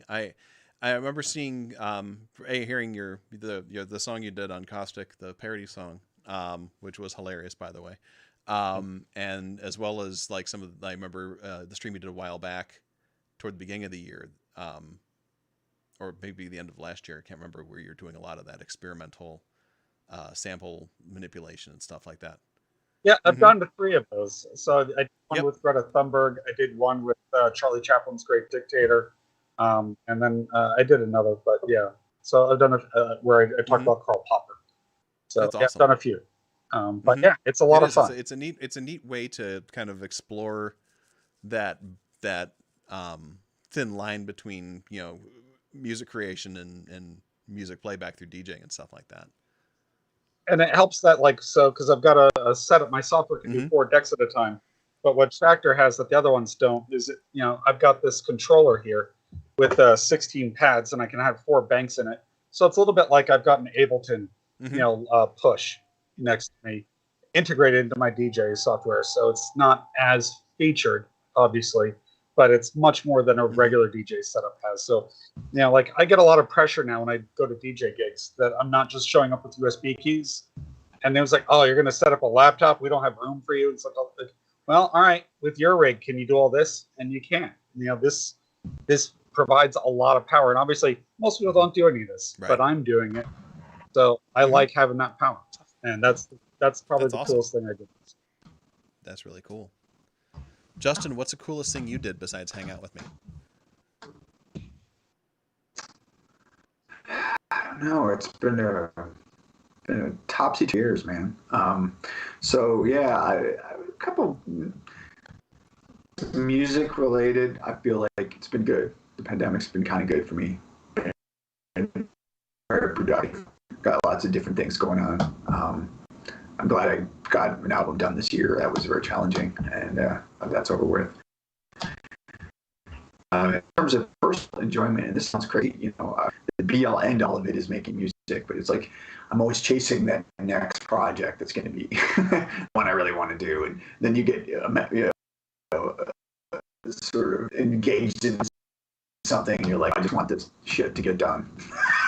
It's like you have this high concept, and it's so lovely, and you end up making so many compromises with the concepts that by the time you're done, you're like, this last track. But so yeah, that's been challenging. My rigging here has been cool. I know that sounds very mundane, but also the Jasper stands, but also finally finalizing my patch base and getting the space sort of as feng shui as I wanted it, and so that's been good. But yeah, also hanging out with you folks has been real cool. I echo Jeff's commentary. It's been a hell of a pandemic, and I'm only socializing with a few small groups here in Chicago. So it's good to just sort of hang out. Yeah, I would say that there's nothing more comfortable than getting your shit together in your studio and getting everything so you can work in a comfortable way. And it's an incredibly great feeling for the first 6 months until you decide to change it all again. Yay! Yeah, Yep. that's you, and I can't afford to do that. I'm too broke. Too small a Hey, space. I got to get it right. I'll tell you what, I've been using the same setup now for almost 2 years. I'm not readjusted anymore. Nice. So that's pretty good for me, because usually it's like every year I'm like, I need to redo the studio. And now I'm like, I'm actually in a pretty comfortable spot right now. Yeah, when I came up there this summer, I found it pleasing, and I like that you'd sort of separate the environments into little sort of areas, little cells, and I think that makes it very cool. Islands, yeah. Yeah. Yeah, and I'm glad that you put an album out this year, and I think that it's also, it's like, this is like my big social time is hang out with y'all and yammering about, nerding out about, you know, synthesizers and technology and stuff like that. So yeah, I get you. I think for me, the coolest thing I did, besides start tangents, which is really just an excuse to hang out with people, is probably get a chance to go to KnobCon again. Because that was really cool. I got to meet really cool people, not mentioning any names. One of them rhymes with Mobin. That person ain't cool. I don't know what you're talking about. But, you know, getting to, you know, meet more people from the illustrious Golden Shrimp Guild and hang out with them, and, you know, just being able to get immersed into the synth conversations and, you know, the people conversations and stuff is a big thing. This whole, like, you know, synthesizer land is a big part of who I am. And so being able to share those passions and interests and stuff like that, and connect with those folks and become, you know, closer to them and stuff like that, you know, through the magic of technology, has been kind of a big thing for me. You know, otherwise, you know, music wise, it's, you know, been kind of productive. I did put together an album. I don't know if it's ever going to get released or not, but hey, you know, for RPM Challenge, which is, for folks that don't know, it's when you write an album's worth of music in the shortest month of the year. You got 28 days to do it. I did mine in 9. So I think everyone should do it next year. Yep. I did it last What's year, that, Justin? and it was fun. Was that Plasma Blackout? Did you do that for RPM? Yeah. With that, I think that sounded really good after you played me. The mix is sounding great. So please release that, sir. I have to figure out what I'm going to do and how I'm going to do it and everything like that. So we'll see. I hear you. But yeah, so I'm kind of looking forward to doing RPM again this year, or next year, I should say, because it's always a fun time to force yourself to create and finish things and stuff like that. And it's a different way of doing that, I think. And it's funny because that's how I met Jeff in a roundabout way, was through RPM Challenge. And then realizing that Jeff and Christoph knew each other. So that's how poor Jeff got involved in all this. It's funny. Sometimes the small world just eats you up and like spits that. you out into this stupid tangents land. No matter how hard you're hiding. Yeah, I thought RPM was really neat. There's a bunch of sort of like little weird challenges like that. I mean, like January is fun, and I did Novembeat, which is sort of, I guess, like smaller, or I don't know, like hashtag count is smaller, because I think all of these just kind of basically live somewhere between like Instagram and YouTube or something. But But January was a lot of fun, and I would say for anybody who's looking for something to do that's a challenge that's like it takes effort to do, but it's nowhere near on the same order of magnitude as RPM. The idea is that you're supposed to, I think you're supposed to record like 30 seconds or something of music a day or minimum, but you just you make a jam and you post it every day in January. That's it. It doesn't have to be good. But the point is really just to sort of do something every day. I know like Cuckoo, True Cuckoo has been sort of a driving force of that one. But that was pretty good. I used that last year kind of as a springboard into RPM. That was kind of how I got there. Was I started generating ideas in January. That's very cool. That's good to know. Yeah, Cuckoo is it. For me, he holds the record of the best unintentional ASMR ever. There's a review he did about 5 years ago now when he was apparently he's half Norwegian, half Cypriot. I don't know if he's Cypriot Greek or Cypriot Turkish, but he, like many Europeans in the winter, goes south, and he did this demo from this delightful place in Cyprus, and that he explained on the Rhythm, at least Mark 1, I'm guessing for Mark 2, how the file system worked, like how the whole system works, basically. This is before I knew he was an animator and illustrator, but he had these really nice little whiteboards, and he's just so fucking chill. I can't get 30 minutes of that thing without falling asleep. And for him, it's like long, right? It's like 10 hours long or something, you know? It's some good shit. If you can't sleep, I recommend it. If you have a Rhythm, even better. I know, Jeff, you threw yours to the Dolphins, and I understand. It did. He's not even in upstate New York. Not anymore. Yeah, I think Information Trey and I are contemplating doing RPM challenge together this year. Because he lives nice. 15 minutes from here, so he's a quick hop, skip, and a jump over. He's like, the caveat is to wait for his kid to go to sleep. And I'm like, oh, okay, we can do that. We should get his butt on this show, dude. I know. I'm thinking maybe getting him up here for the end of year show, like for the last show of the year, show number 22. That'd be great. And have him come on, and we can inundate him with the next round of questions. Because I don't know who's all not going to be here for the next one, for the 2-week show. You'll be here. Oh, I'll be here. Christoph? I think I'm here. Yeah, I should be here.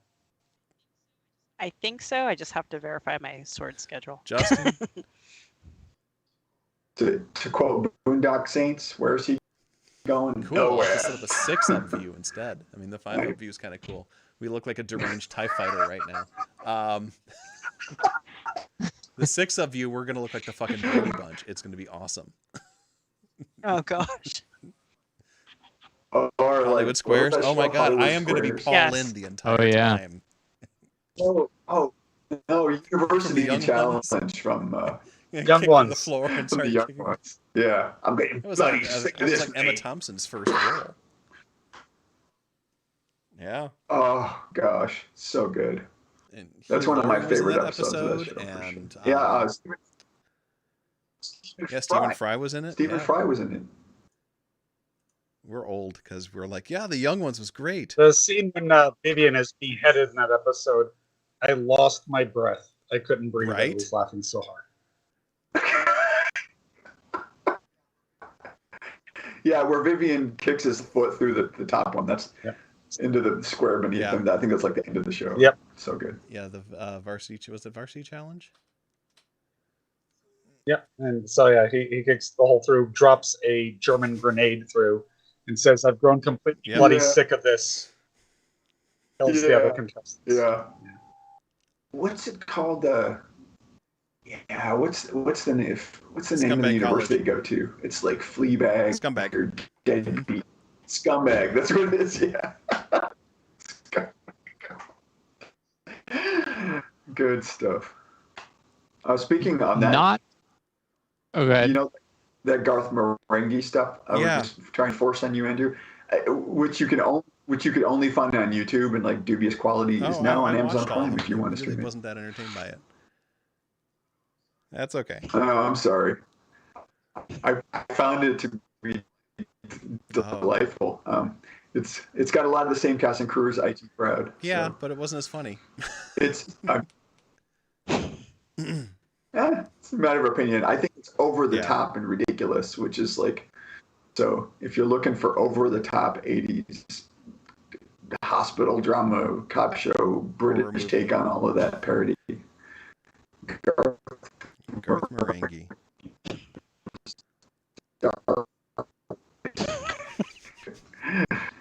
Because great, like, I mean, he's basically this washed up writer who's terrible and did this terrible show in the 80s, and like that was the best part of his life, and so now he's sort of narrating like retrospective of his own show, and he's just one of these, he's parodying kind of Stephen King, but not like someone who wishes he was Stephen King, who just like wrote books constantly. And this is a famous quote where he says, "I think I might be the only person in history who's written more books than I've read."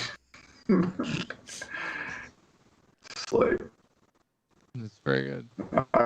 terrible stuff. It's definitely terrible. Well, not Young Ones related, but I have to share this because somebody said that they basically were like laughing until they cried. I haven't laughed until I've cried for a very long time. Until today.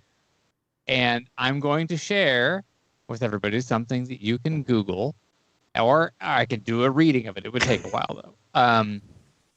There is a post on Reddit, and it's on the subreddit called "Am I the Asshole?" And the title of the post is "Am I the Asshole for Perpetuating Ethnic Stereotypes About Jorts?" Oh my goodness. Which is short for jean shorts. Now, the thing that's interesting about this is Jorts is a very dumb orange tabby cat, and that is his name.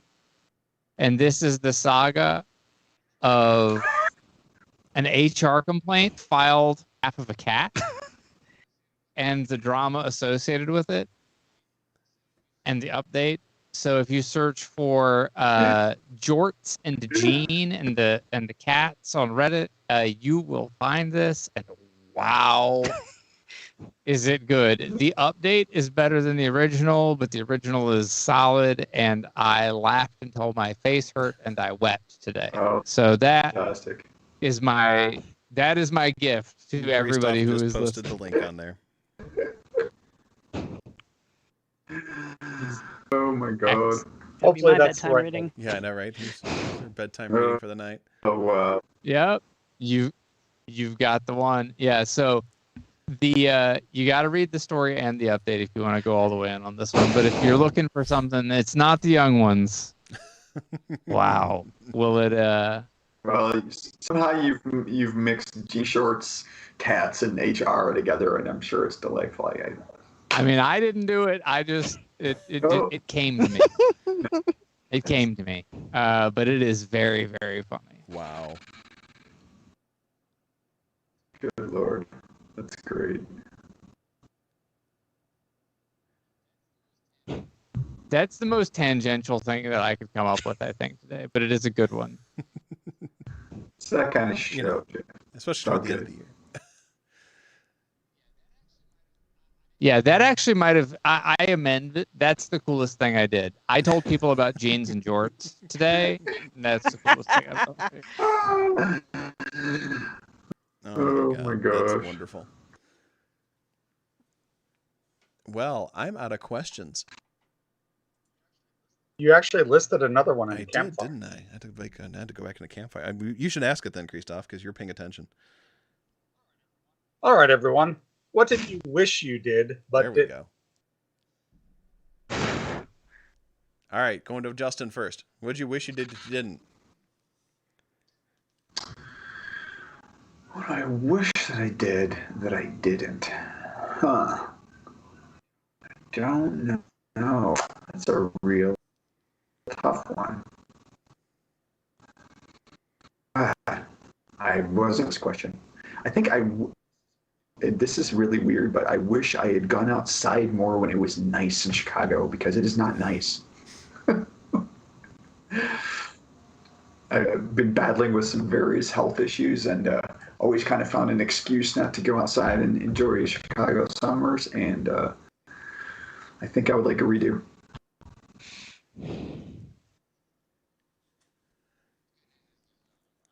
The good news is there's another one coming.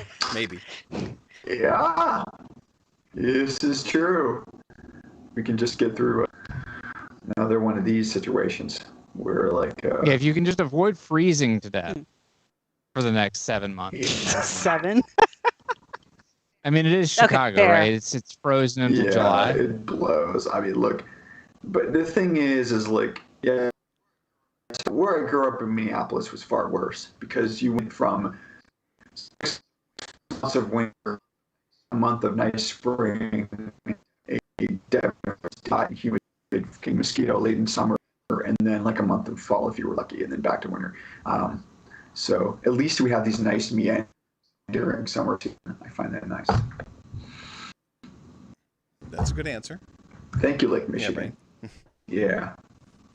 Better to have a big lake than lots of little tiny fucking, which is what Minneapolis is. And Lakes Country. You get like a million mosquitoes. Yeah, I tell you, if Mill Place, everybody would be dead. Wow.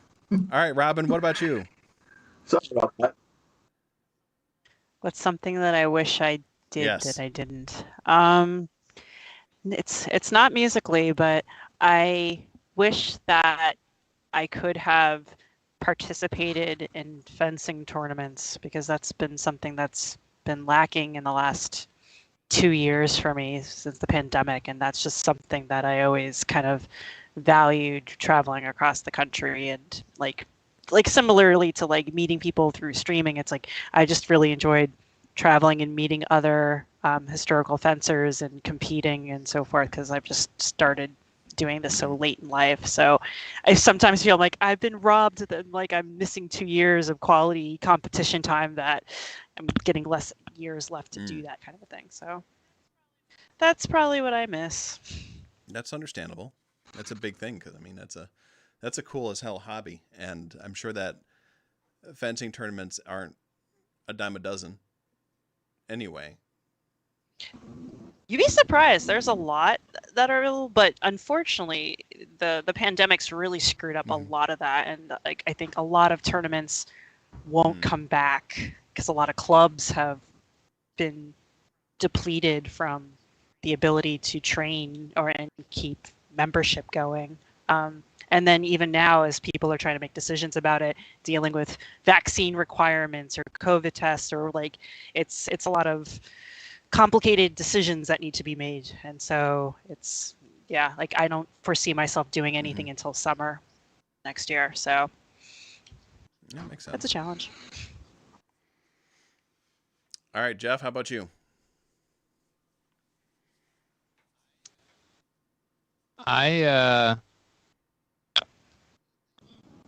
I think the thing that I wish that I would have done that I didn't is just I guess it's more of like, I'm pretty happy with most of the things that I did this year. Like, it's actually been pretty good. But I think a theme for me with music and projects and in general is I wish I quit sooner. I think that sometimes I don't know that I did this any worse than anybody else. Actually, I think I'm probably better about it than a lot of people, but I'm really aware of it. Sunk cost fallacy kills me. I just feel like it's when you realize something isn't going the way that you want it to, you should just if you're not going to, especially like with a music project, I don't mean like a child. Like, I guess a child, you got to stick with it for at least the, first 18 years. It's not going the way that you like.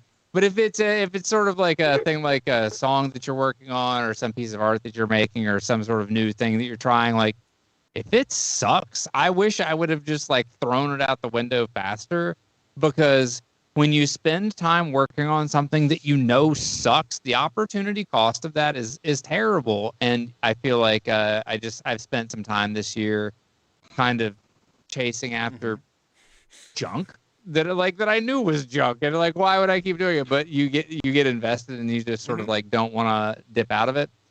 And so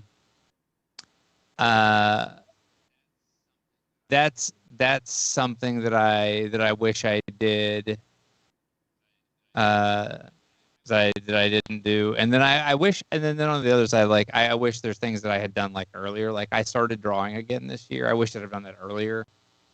But I don't know. I guess don't punish yourself for things that you eventually get around to. So Yeah. Quit faster. I like that. Quit faster. So true.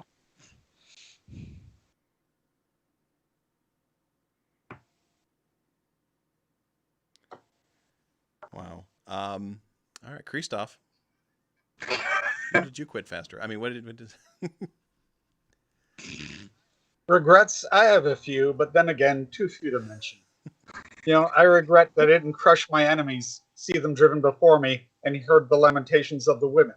So, that's a loss. But I mean, that. Conan did. Yeah. Yeah. I wanted to be more Conan, and I wasn't. So, musically, my big regret is that I wasn't able to conquer getting my music studio set up this year. My time management has been terrible. So I'm just working still off my laptop, my desktop. I have some portable keyboards that I put on my bed sometimes, but I just don't have the old setup that I have. I've got space limitations. I have to empty a storage unit. So I didn't get to that, and that's my big regret. The nice thing is that that's still something that you can do another time. Yeah, I can still do it. I just wish I'd already had done it by now. But so that's my goal for next year. Yeah, but we're not talking about our goals for next year. That's next show. But yeah. So, But year end review. Yes. Yeah. I mean, I've been, and like the last 4 months, I've barely been home. So like, I understand why I'm not getting anything done. I think I've been home maybe 5 days since August. So yeah, I'm just never here. No. That's not a lot of No, days. You should create an Airbnb out of your condo. Yeah. Yeah. Actually, like I've learned, now I turn my water heater off when I leave because I know it's going to be a while before I'm back.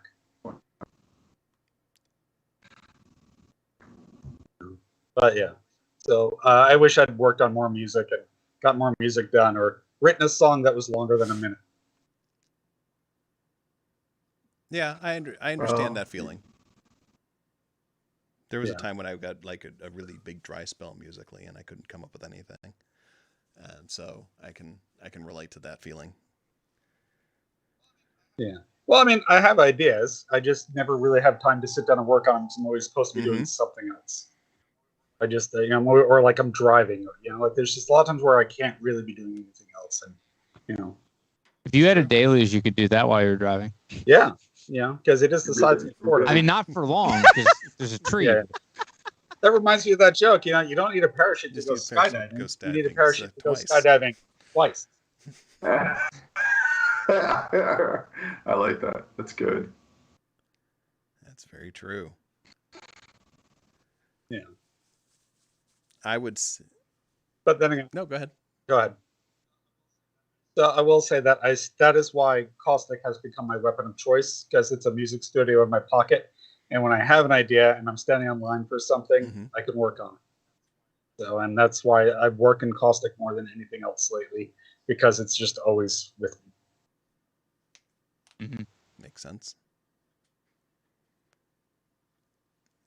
For me, I regret not spending more time working on music. Even though I did spend a pretty good chunk of time on it. I think that there's many opportunities I could have taken to work on it that I chose to instead laze about and not do anything, or, find an excuse not to come down here and work. Or even just come down here, grab my deluge, put on my headphones, and go upstairs and go outside. Go to the beach, go somewhere and work on it. because it's way too much fun, and I like that. Being able to get lost and not be in my head so much. Yes, indeed. Truth. I think the pandemic is like, put me in my head way too much. Oh yeah. I don't think you're I don't alone think in so that. either. The pandemic has not. killed my Mhm. executive function. Yeah, so that's my regret, and I'm hoping that next year I can start doing more of that whole thing where I can just be like, I'm going to go and do this instead. Yeah, that's definitely. I mean, I have some flavor of that too, and that's definitely actually what I found the past year so useful for, is because where I was before that was I was feeling very much like, oh, I wish I spent more time exploring this stuff and doing these ideas, but then I don't know where to go with it, and I was feeling so sort of, I don't know, both. I don't know. It's that sort of that fidgety boredom sort of a thing, like where you've got lots of energy and like you want to do something, but you don't know what to do with it. And that was very much how I was feeling like coming into 2021, and just I mean, I didn't sort of like nail it with the time management side of it and focus, but it was an interesting process of saying like, well, you know what, I'm just going to do whatever. And coming out of it now, I'm feeling encouraged about next year. So hopefully some of that can wear off on you. Yeah, I think so. I mean, it's we'll get not there. like I didn't work on much music. I think I did work on a lot of stuff. I focused a lot on like the live streaming stuff and that kind of thing. But I feel that Yeah, your 2-hour performances are very. Thank impressive. you. It's sometimes it feels like an endurance race. Sure does. I don't know how you do it. Either. It really amazes me every time. It's but I think that like some of the things I'd like to do is I'd like to do like the idea of like taking the Deluge out to various places and just recording what comes when I feel inspired by what's around me and stuff like that. There was a video that Ben Jordan put out a while ago with the what's that little Empress, the Euroboro one, the Euroboro, where he was like driving across the country and just stopping in various places and just playing this thing and just kind of being inspired by what was around him and stuff. And I realized I'm like, I have the Deluge and you can do just that even more so than you can with the Euroboro. And that'd be kind of a fun thing to do. And take it out to dinner. And a movie. Cheap date. See how far. Why is your Deluge sticky? Well, that's between me and the Deluge. I thought you never asked that stuff. Yeah. Do not get sauce on the Deluge. The lint roller will not help with that. Oh my god. Exactly. That's what the deck saver is for. That's right. Thank God for deck savers. I'm actually contemplating buying deck savers for my full size, and they're just so crazy expensive. And then I started to feel like, okay, here's what actually stopped me was like, fuck, I'm turning into my grandmother rooms furniture. Nope, no idea what the hell you said there. Yeah, your bandwidth killed that. I think it was about That's what I'm plastic on guessing. the couches in the company, in That's the what I room guessed where the too. company comes Yeah, to. you sounded like the Breen from Deep Space Nine there. That's fantastic. No, I just was saying that, yeah, you guessed correctly. It was the, covering your furniture in plastic for anybody to sit on it. Because I feel like if you put the deck saver on it, it's kind of saying a statement like, don't touch me because I'm precious, That's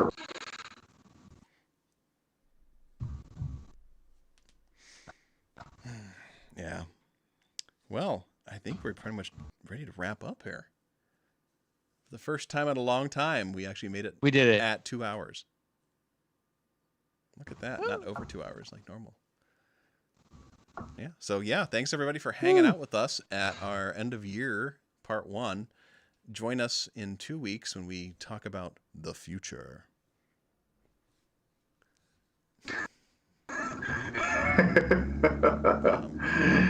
Duty now for the future. Yeah. So, yeah, we'll be talking about the future at our next show. So, thanks a lot for watching, and we will see you soon. Until then, enjoy the holidays.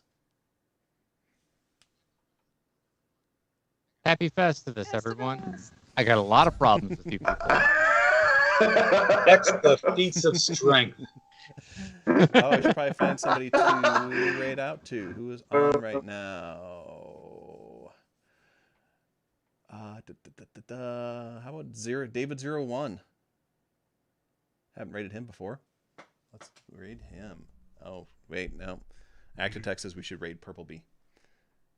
All right, we'll raid Purple Bee TV. Setting that up.